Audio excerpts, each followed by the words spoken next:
webinar, Outreach Prevention and Intervention Strategies in Tribal Communities, a focus on child safety. This is Kaya Chilka, and I am with OJJDP's National Training and Technical Assistance Center. And I would like to take a couple of minutes to discuss features of the Connect webinar platform. For those wishing to download a copy of the PowerPoint slides and other important documents, you may do so by locating the handouts pod directly above the chat area. Click on the name of the file and then click the download button. At the end of today's webinar, there will be a Q&A session where the presenter will address some of the questions posed during the presentation. Please type your questions in the chat box as they arise. For those of you participating in today's webinar as a group, please take a minute and help us. Go to the chat window and type in the total number of additional people in the room with you today. If you're viewing alone, there is no need to type any chat pod at this time. Finally, this event will be archived in approximately 3 weeks on OJJDP's online university at www.ojjdpou.org, where you can check out past webinars. Again, thank you for joining us today. I will now turn it over to Melissa Hansen from Fox Valley Technical to begin today's webinar. Thank you, Kaya, for that introduction. As Kaya mentioned, my name is Melissa Hansen, and I am the Region 2 Liaison with the Amber Alert Training and Technical Assistance Program. The Amber Alert TTA program has partnered with OJJDP's National Training and Technical Assistance Center to host this webinar as part of our Amber Alert in Indian Country webinar series. In conjunction with our mission, this series works to effectively address the needs of victims and increase collaboration between state, local, and tribal communities in response to the exploitation of children and other forms of child victimization. To learn more about the Amber Alert in Indian Country initiative and to view past webinars with today's presenter, Melissa Riley, please visit us at www.ncjtc.org/AmberAlert. Before we begin, I would like to remind you to submit your questions via the Q&A box located on your screen, as we will answer those questions at the end of the presentation. And without further ado, I would like to introduce and turn today's presentation over to our presenter and subject matter expert, Melissa Riley. Melissa?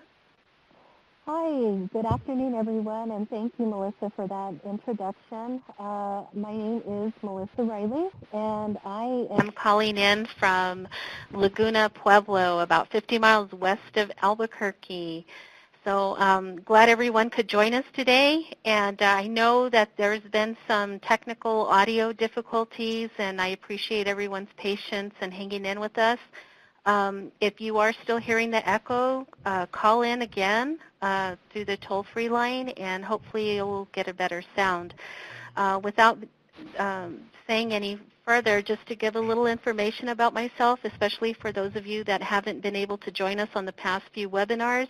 My name is Melissa Riley. I do a lot of training and technical assistance out here, not just in New Mexico, but around the country in several different areas of victim services and program development, etc.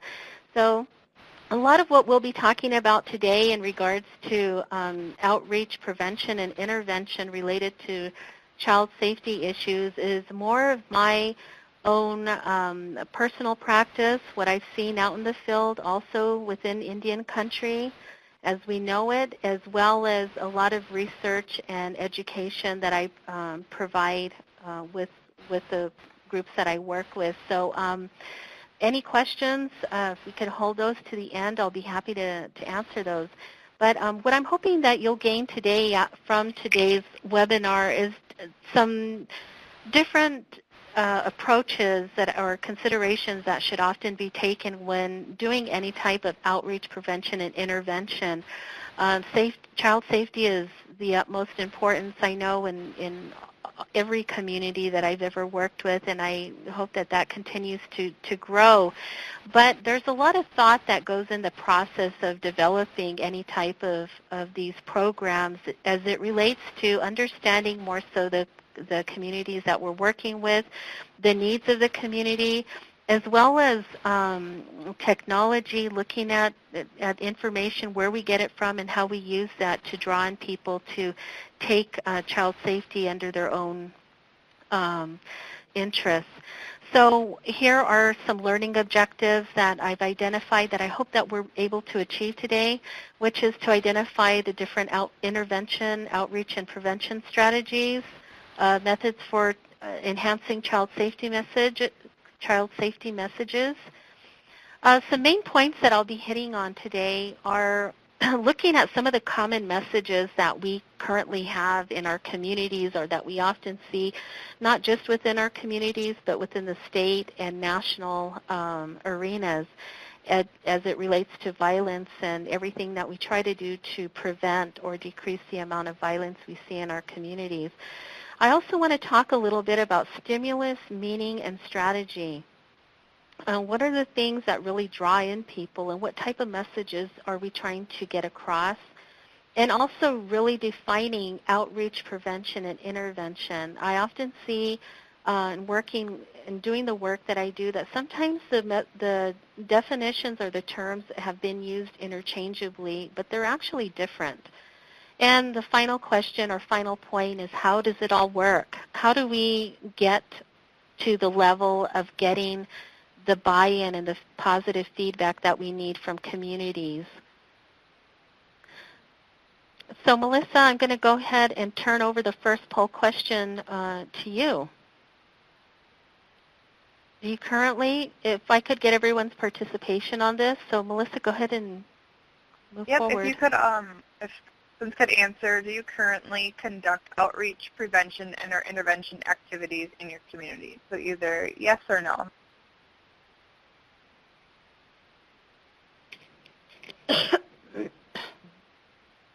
And so it looks like about 70% do currently conduct outreach, prevention, and or activities in their community. Okay, great. That's excellent, and I think that's a good number and a good point to start with. It sounds like we have a lot of folks that are really getting involved in either one of those activities, so that's important. For those of you that are not involved, it's probably because you have so many other things going on in your organization and just don't have the time, or maybe that's not a part of your delegated duties, and that's fine too, because oftentimes you're the people that we rely on to get that extra help we need in the office. So we have another poll question. Melissa? Yep, so our next question is, how would you rate your community's response to your activities? Either good, fair, or poor. So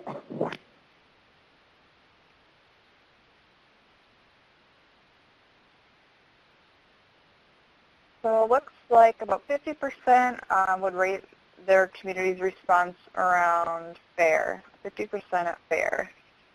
Okay. All right.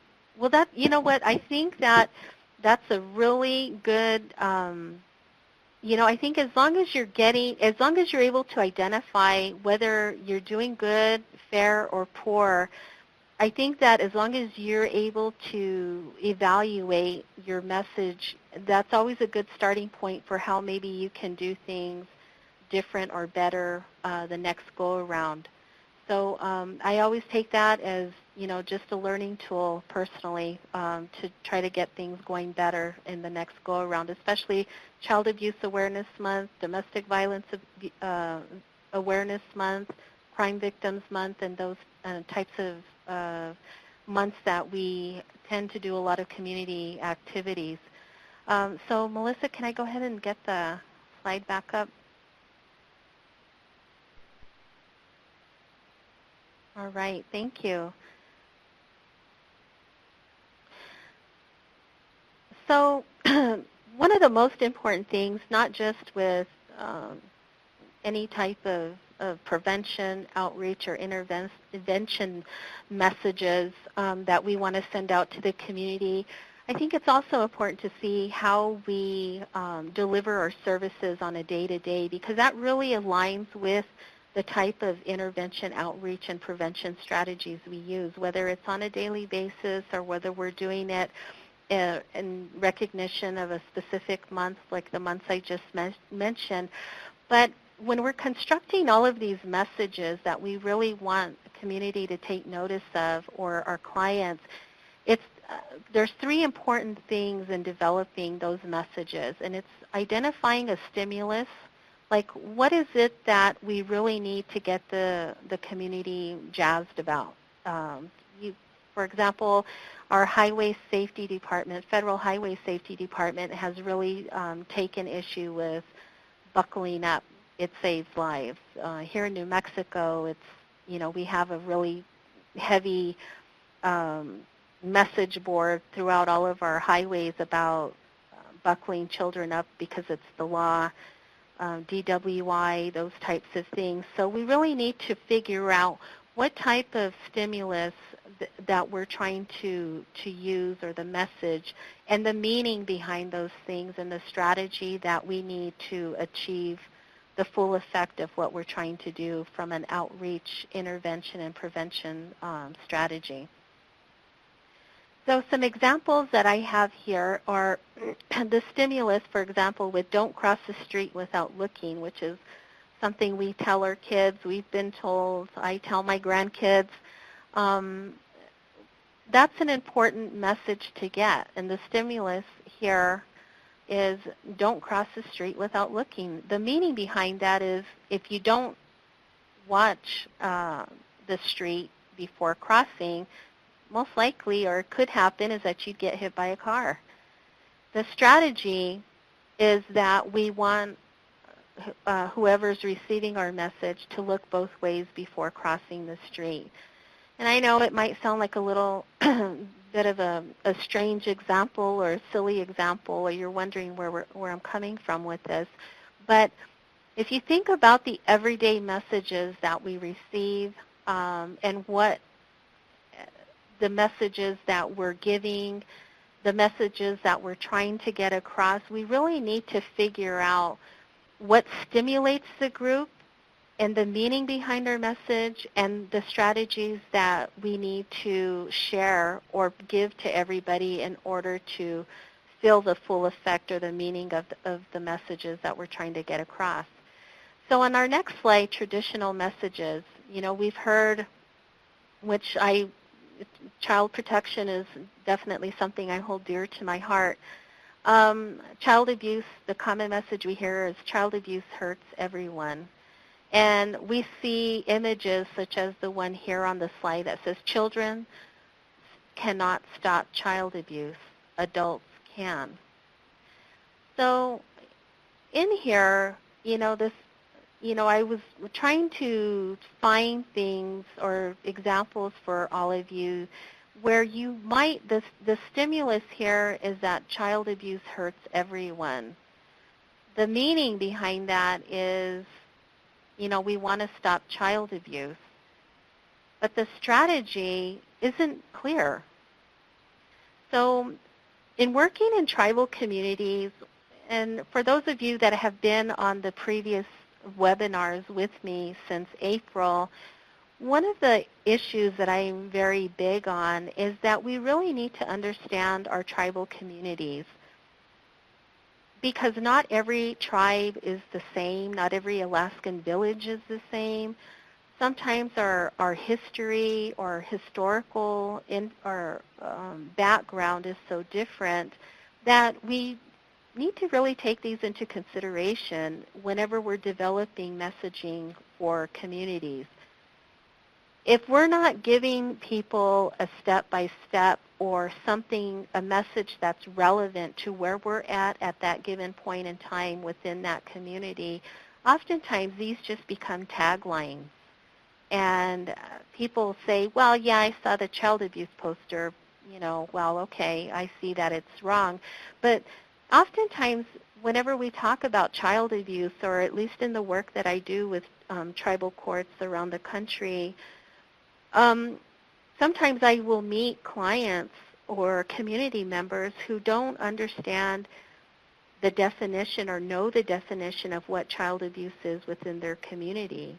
They might often say, well, hitting is child abuse, but they don't maybe correlate neglect or emotional neglect with child abuse or other areas that are identified within their tribal code or even the state code if you're in a PL 280 state. So it's really important to expand on the messages so that you're giving more people more education about not only what it is that you're trying to achieve to stop child abuse, but also informing them about what the local laws are and how do we stop this.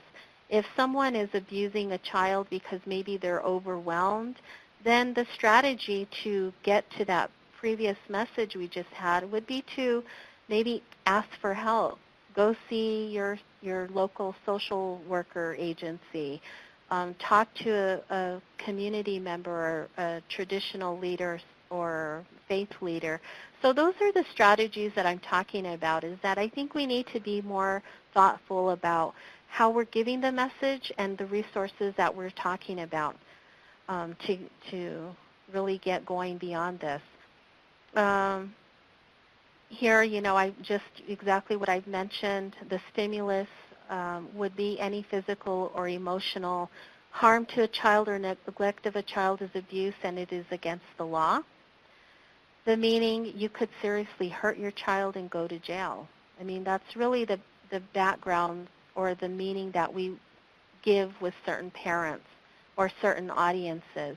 The strategy is to get help if you've hurt your child or want to hurt your child.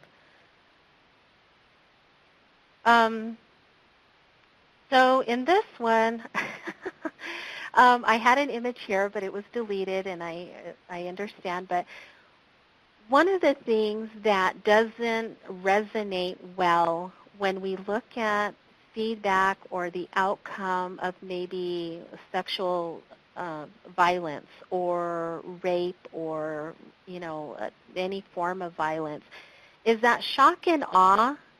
An image of a woman beat up and maybe sitting against the wall or in the corner, or a child sitting in the corner, those really capture your attention, but the attention isn't so much that it carries out so that throughout the day or the week, as someone says, wow, I'm just going to go out and spread the word and share what information I have about what child abuse looks like.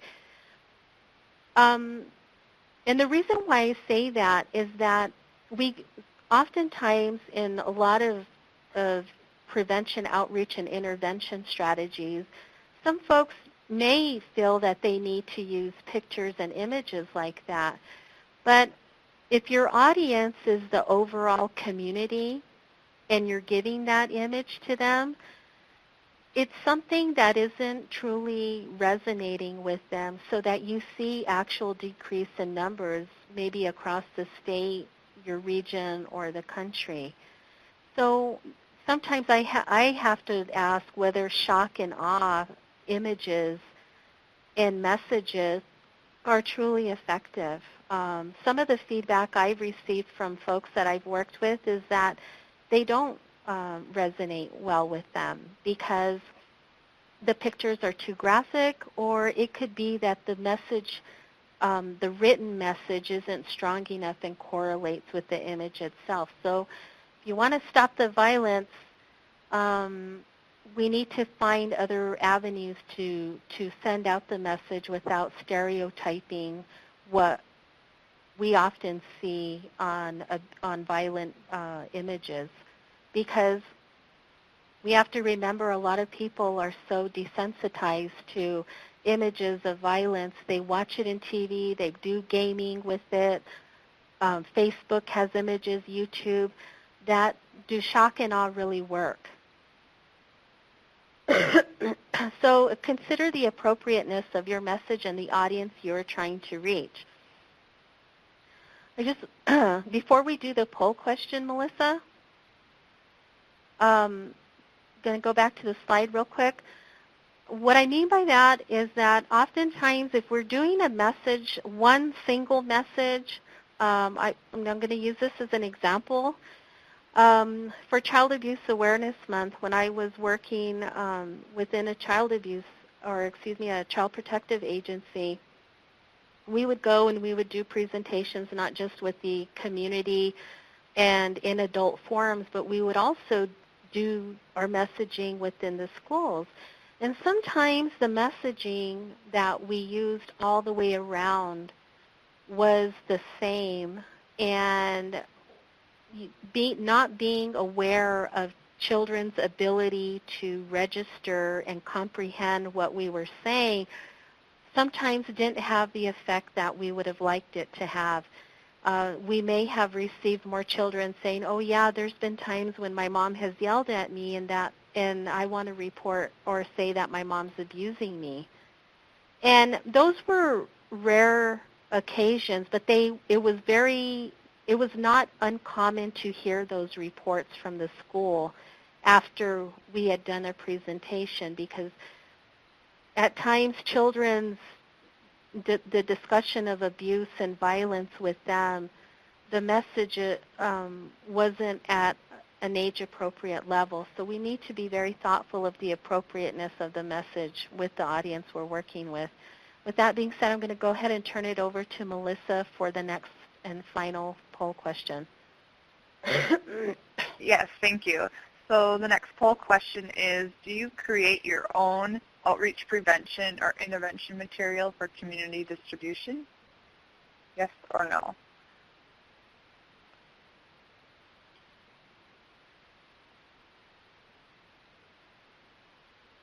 So it looks like 60% or so do not create their own material.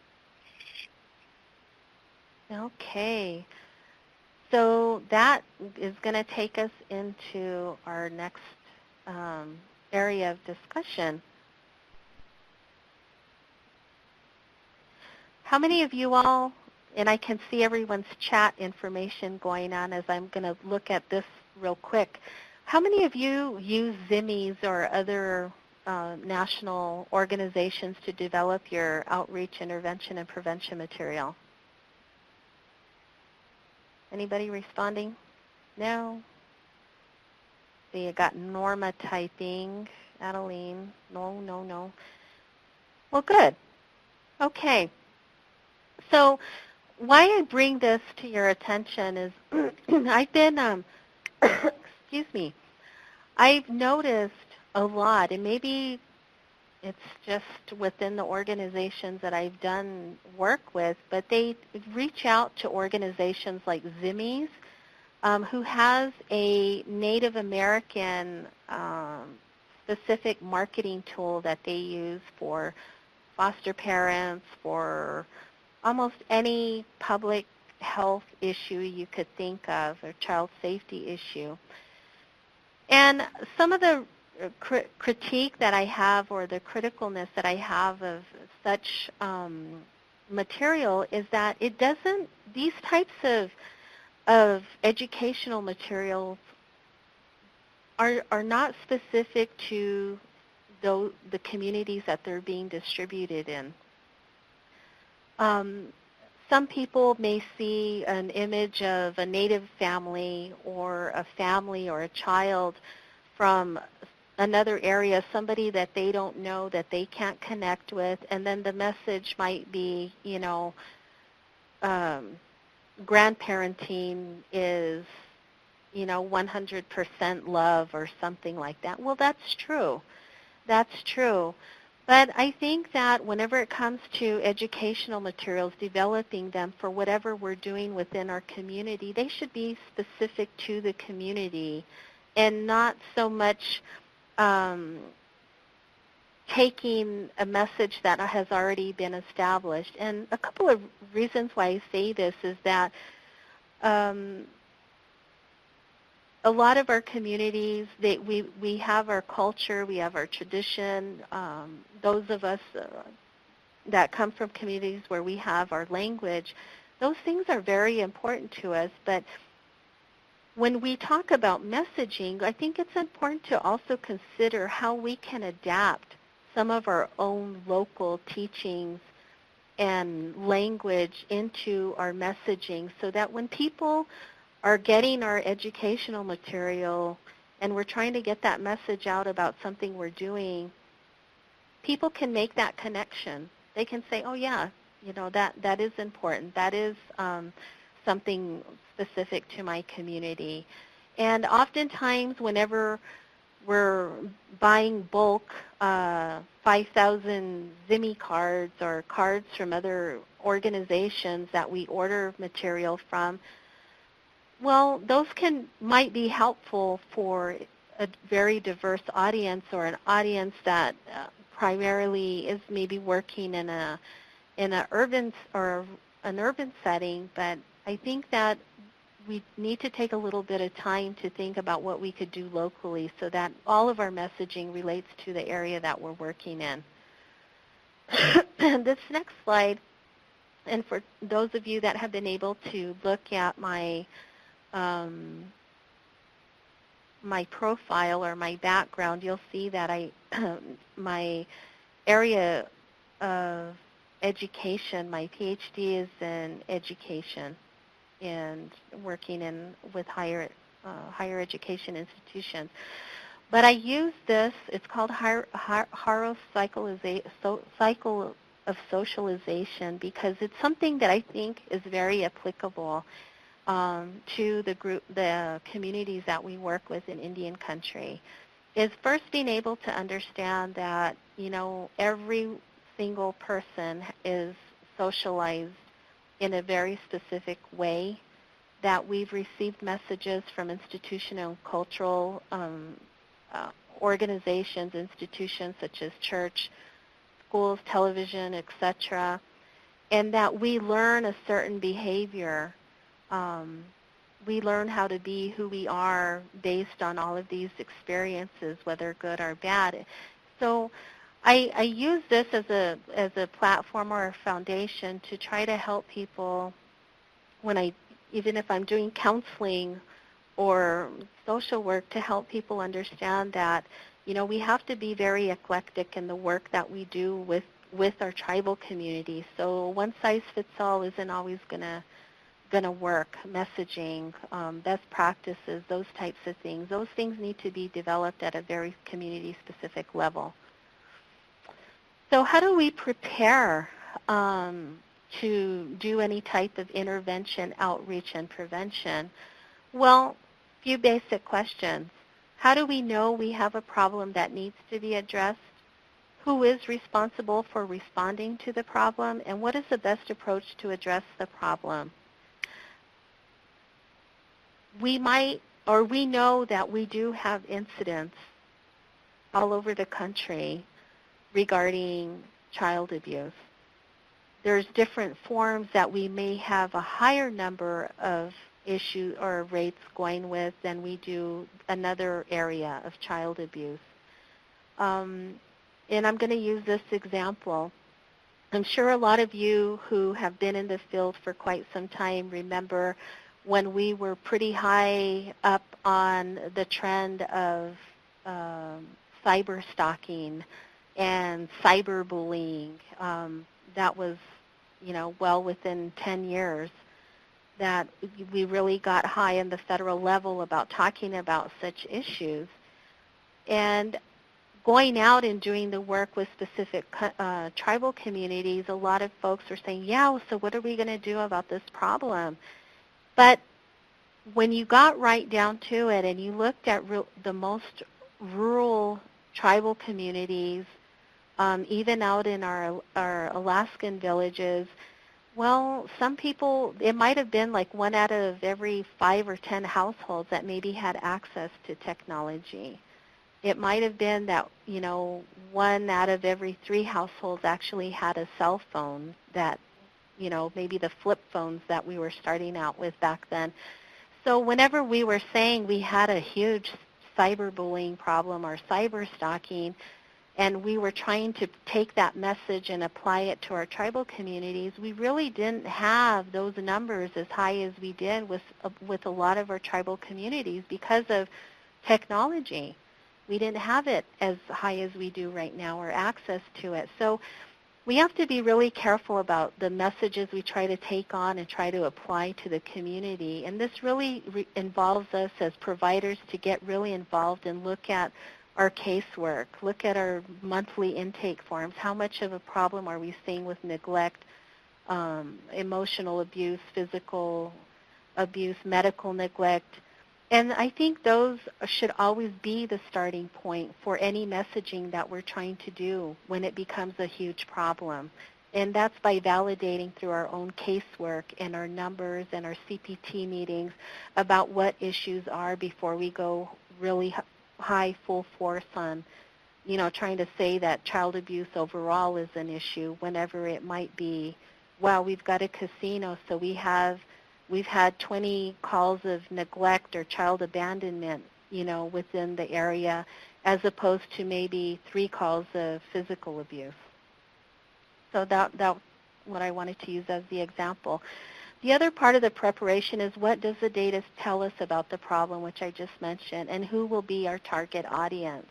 If we see that we have a lot of case information or referrals and we substantiate cases and we find that maybe we have 70% of our cases are single mothers between the ages of 20 and 35, well, maybe that our target audience should be stronger messaging about options available for single mothers between that age that are realistic. So that's an example of what I mean about our target audience. We not only want to approach the whole community, but sometimes our messaging needs to be more specific. So key requirements of a good message. It needs to be true. It needs to be true.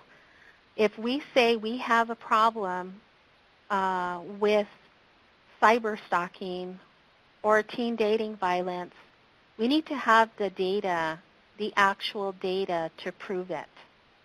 We need to be able to have actual data to show that this is indeed a problem. So things need to be true in order to get the community on hyper alert.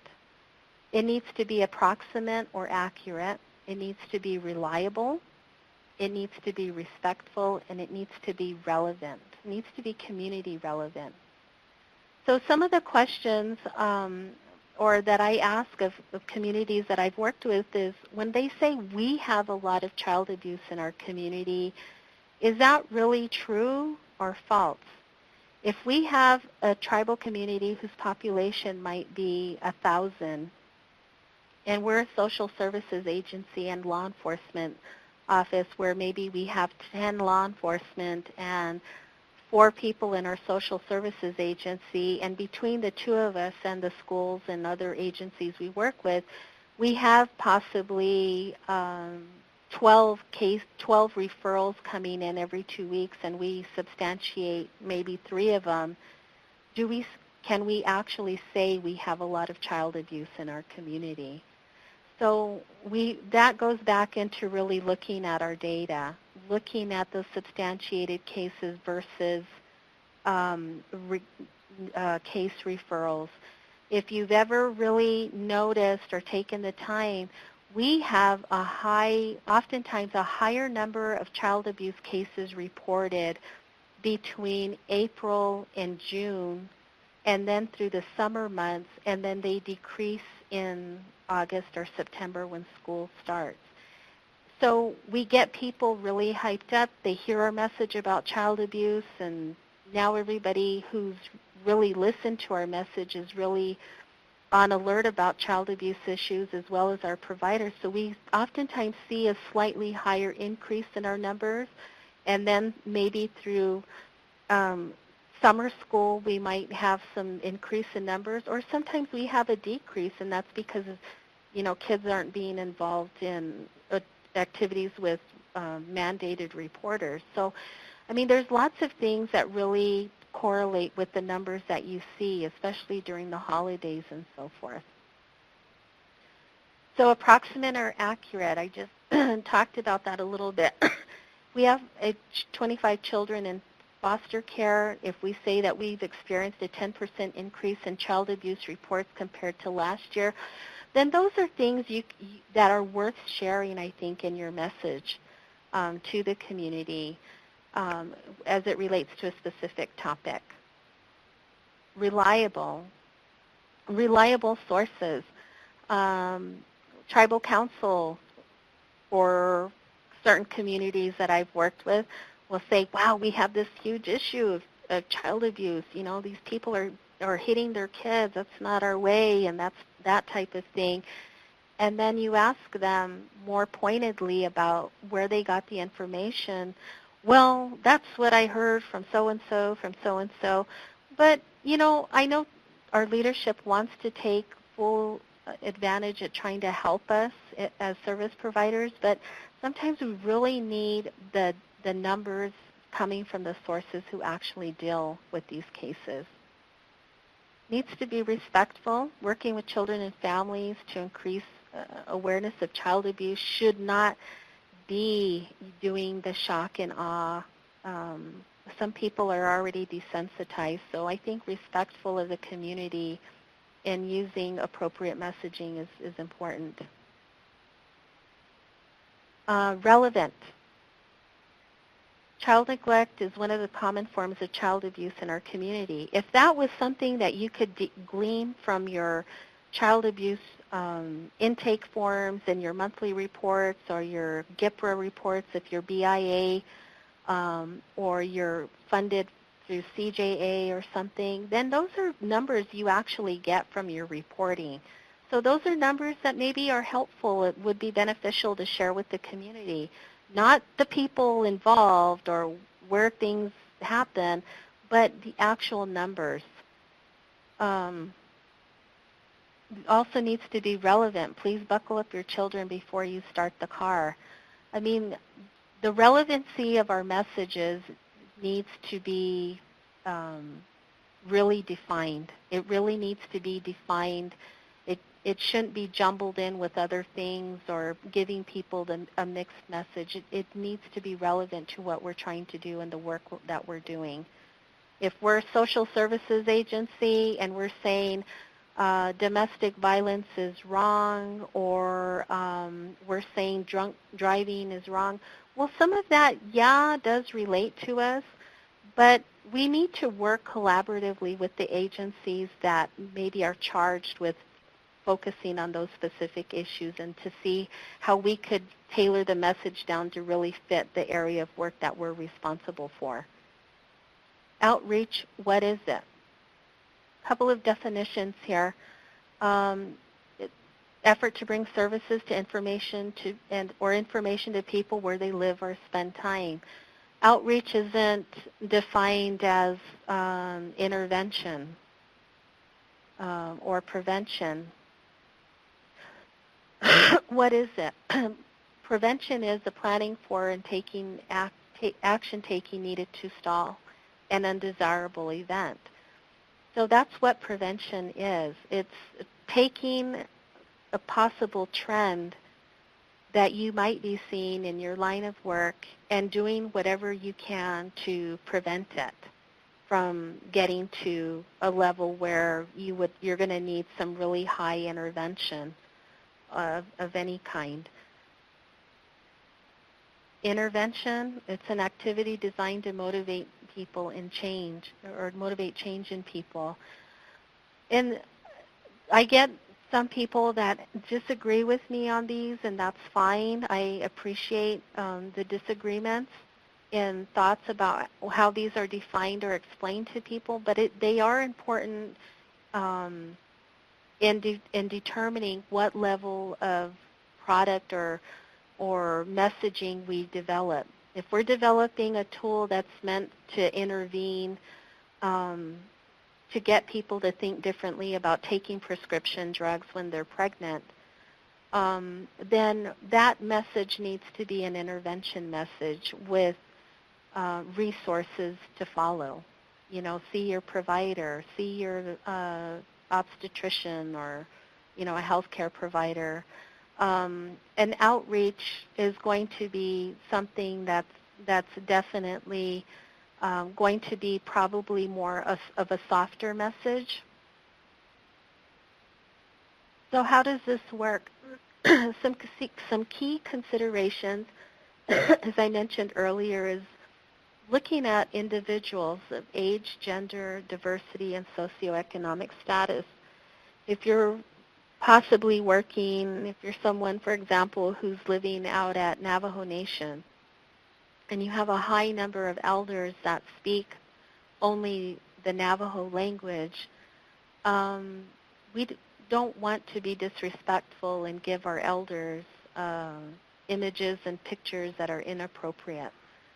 Or if we say that, well, you know, if you've got a problem with this, better contact your health care provider or your insurance company, when we know that we're working with a high Medicaid population where we're depending on Indian Health Services, then we need to think about the types of messaging that we're giving to those specific groups.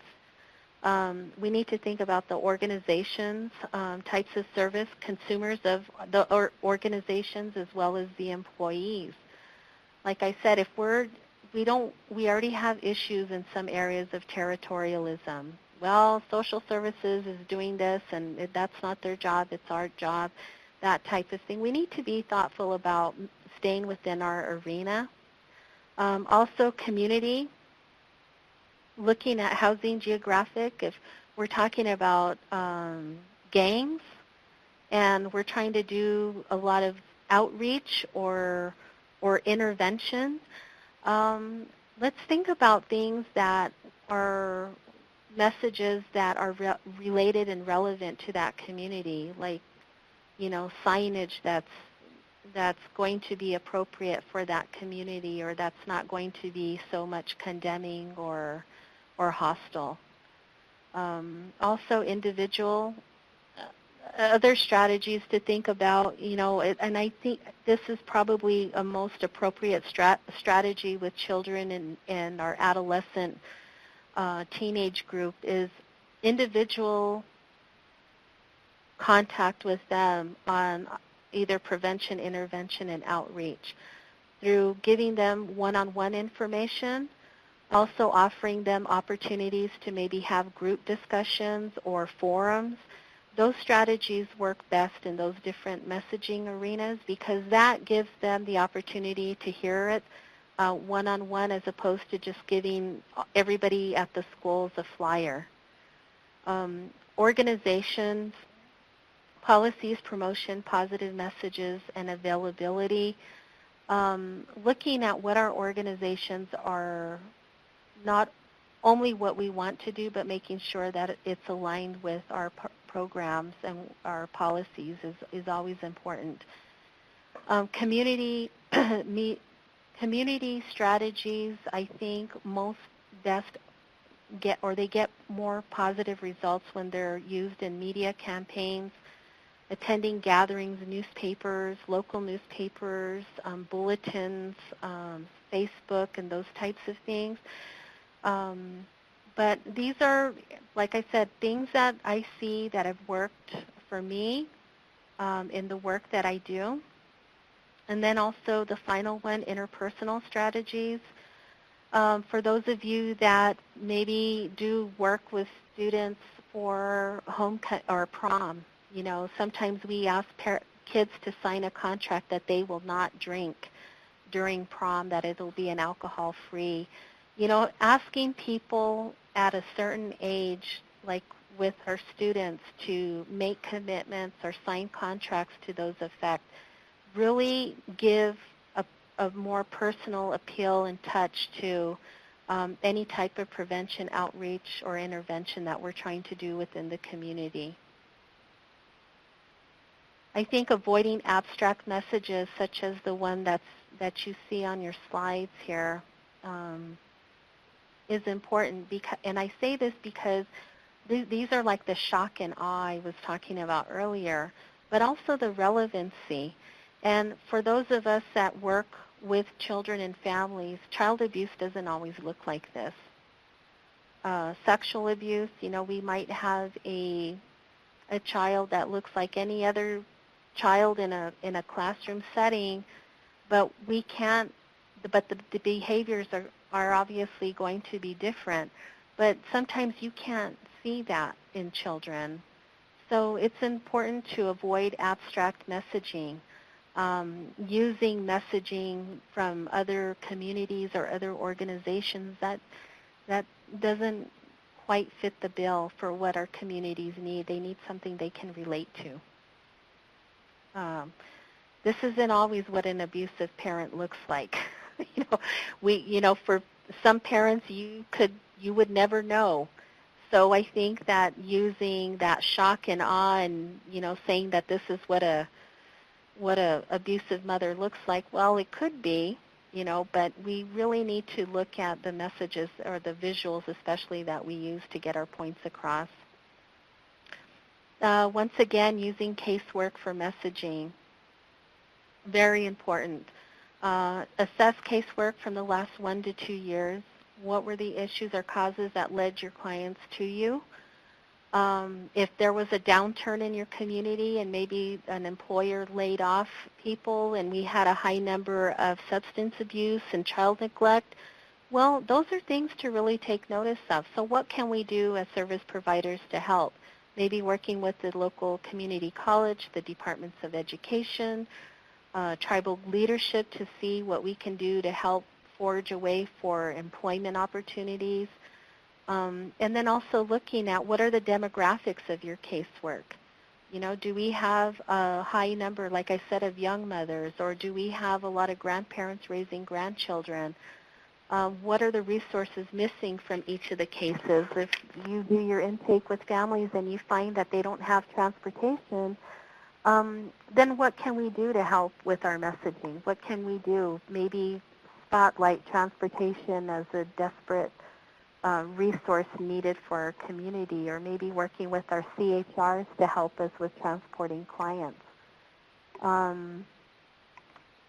What has worked for your clients? For those clients that you have that are success stories, that finished their treatment plans, what worked for them? What didn't work for them? At certain times of the year, once again, when do you increase and decrease in your caseloads, and what time of the day are most calls received and from who? So any time that you're using your like I said, or developing your messages on whether you're doing prevention, intervention, or outreach, looking at your own casework or your own organization first and seeing what areas correlate. If you wanted to do something with Child Abuse Awareness Month, those types of correlations are more meaningful because more often times than not what it is that you're seeing, and you can have more credibility and more accuracy or being approximate in the number of cases that you've seen, as opposed to saying Child Abuse Awareness Month, and don't abuse your children type messages. Well, the stimulus for a lot of these are going to actually be based on what you're seeing as a provider. And those are the most effective ones because most of our communities, we have cultural programs, we have cultural enrichment programs. So I think those aspects of the community can be built on, and we can see a lot of strength and resilience within our communities, as opposed to creating messages that are more hardcore shock and awe type things. So in conclusion, any type of outreach, prevention, and intervention should be based on your community and also your resources, like use what you have, and in between, try to build up resources that you don't have, or see where you can have other agencies work with you.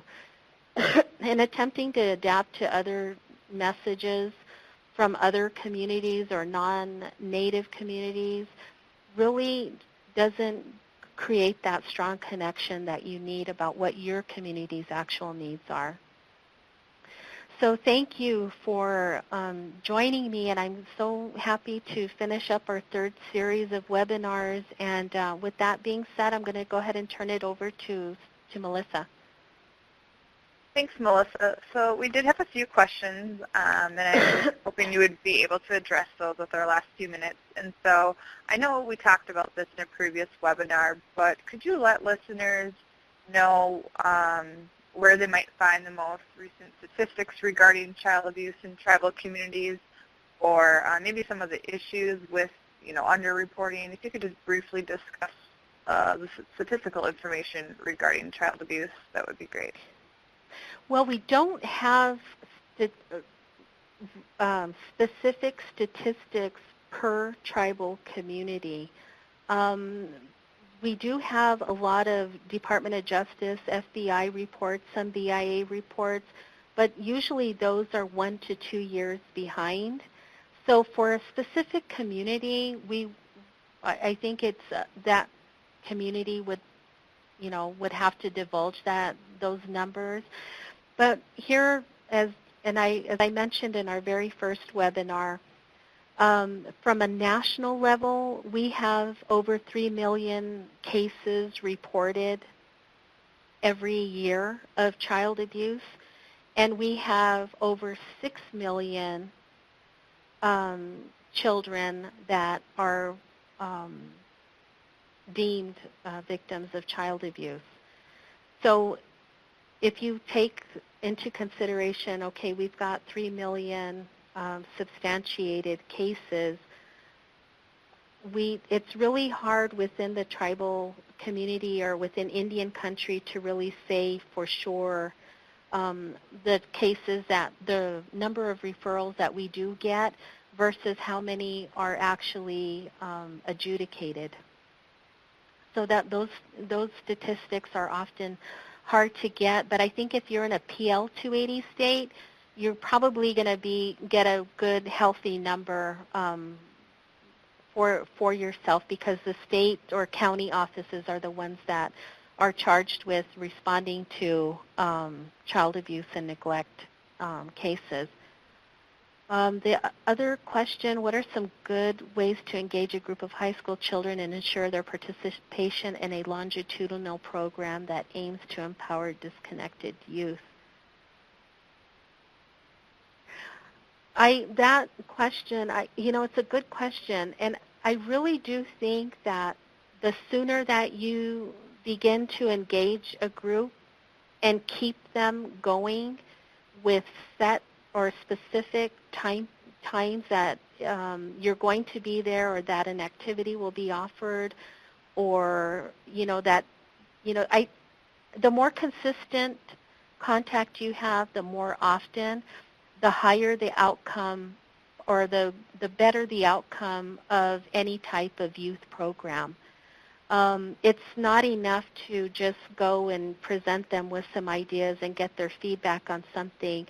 With youth, you really need to show them that what their participation is doing is resulting in X, Y, and Z. So I think you really need to show them that developing that level of trust and that you're there, that you're going to help, will empower them to really keep moving on with your program and getting more informed, as opposed to just going and then you don't have any further relationship with them. I hope I answered that question. And Melissa, was there another one? Nope, that's the last one. So I just wanted to thank you for your presentation today and answering those questions. Okay, well, thank you so much, everyone, and I really appreciate it, and hope everyone is doing well. Yep, thanks. I just wanted to let our listeners know that future webinar announcements from our Amber Alert Training and Technical Assistance Center will be made in the coming weeks. And for the next item, I will pass the presentation back to Kay and Christina for their closing comments. Sure. We just wanted to say, to ask you, please take 5 minutes to complete online evaluation, which will be at the conclusion of the webinar.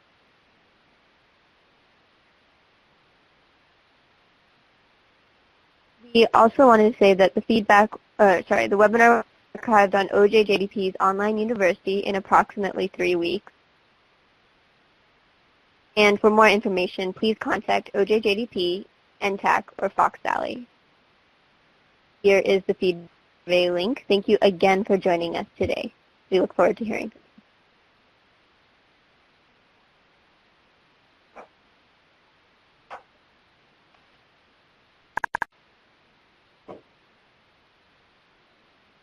The host has left the meeting, so at this time, the meeting will come to an end. Thank you and goodbye.